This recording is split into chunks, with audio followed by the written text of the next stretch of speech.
नमस्ते। Saint Vivekananda millennium school, HMT township Pinjore, जो कि अपनी प्राचीन भारतीय संस्कृति एवं नैतिक मूल्यों के लिए जाना जाता है, विद्यालय द्वारा अंग्रेजी माध्यम से प्राचीनतम संस्कारों के साथ नवीनतम शिक्षा दी जाती है। प्रत्येक मंगलवार को विद्यालय में आयुष्मान यज्ञ का आयोजन किया जाता है। इस यज्ञ में विद्यालय के वे छात्र एवं अध्यापक भाग लेते हैं जिनका जन्म दिवस गत सप्ताह हुआ था। इसके लिए वह घर से हविख्यान के रूप में हलवा प्रसाद अथवा कोई अन्य मिष्ठान लेकर आते हैं, जिसे यज्ञ पुरुष नारायण को अर्पित किया जाता है।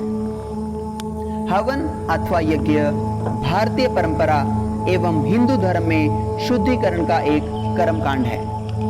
कुंड में अग्नि के माध्यम से ईश्वर की उपासना करने की प्रक्रिया को यज्ञ कहते हैं। हवि, हव्य अथवा हविख्य वह पदार्थ है जिनकी अग्नि में आहुति दी जाती है।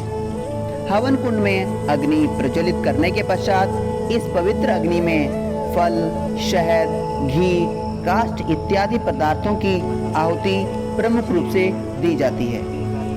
वायु प्रदूषण को कम करने के लिए भारत देश में विद्वान लोग यज्ञ किया करते थे। तब हमारे देश में कई तरह के रोग नहीं होते थे। शुभकामना, स्वास्थ्य एवं समृद्धि इत्यादि के लिए हवन किया जाता है। अग्नि किसी भी पदार्थ के गुणों को कई गुना तक बढ़ा देती है। जैसे अग्नि में अगर मिर्च डाली जाए तो उस मिर्च का प्रभाव बढ़कर कई लोगों को दुख पहुंचाता है।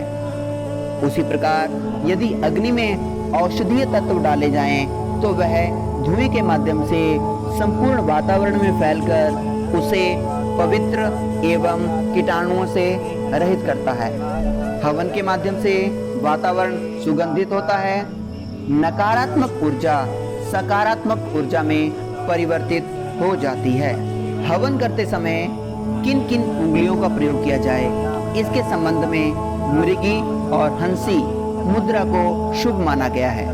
मृगी मुद्रा वह मुद्रा है जिसमें अंगूठा, मध्यमा और अनामिका उंगलियों की सहायता से सामग्री का हविख्यान दिया जाता है। हंसी मुद्रा वह मुद्रा है जिसमें सबसे छोटी उंगली कनिष्ठिका का प्रयोग न करके शेष सभी उंगलियों तथा अंगूठे की सहायता से आहुति छोड़ी जाती है। शांति कर्मों में मृगी और पौष्टिक कर्मों में हंसी और अभिचार कर्मों में शुक्री मुद्रा का प्रयोग किया जाता है। राष्ट्रीय वनस्पति अनुसंधान संस्थान द्वारा किए गए एक शोध में पाया गया कि पूजा पाठ और हवन के दौरान उत्पन्न औषधीय धुआं हानिकारक जीवाणुओं को नष्ट कर वातावरण को शुद्ध करता है, जिससे बीमारी फैलने की आशंका काफी हद तक कम हो जाती है। लकड़ी और औषधीय जड़ी बूटियां, जिनको आम भाषा में हवन सामग्री कहा जाता है, को साथ मिलाकर जलाने से वातावरण में जहां शुद्धता आती है, वहीं हानिकारक जीवाणु 94% तक नष्ट हो जाते हैं। इस औषधीय धुएं का वातावरण पर असर 30 दिनों तक बना रहता है और इस अवधि में जहरीले कीटाणु नहीं पनप पाते।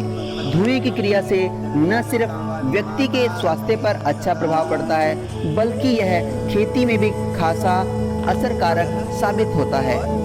वैज्ञानिकों का कहना है कि पहले हुए प्रयोगों में यह पाया गया कि औषधीय हवन के धुएं से फसल को नुकसान पहुंचाने वाले हानिकारक जीवाणु से भी निजात पाई जाती है।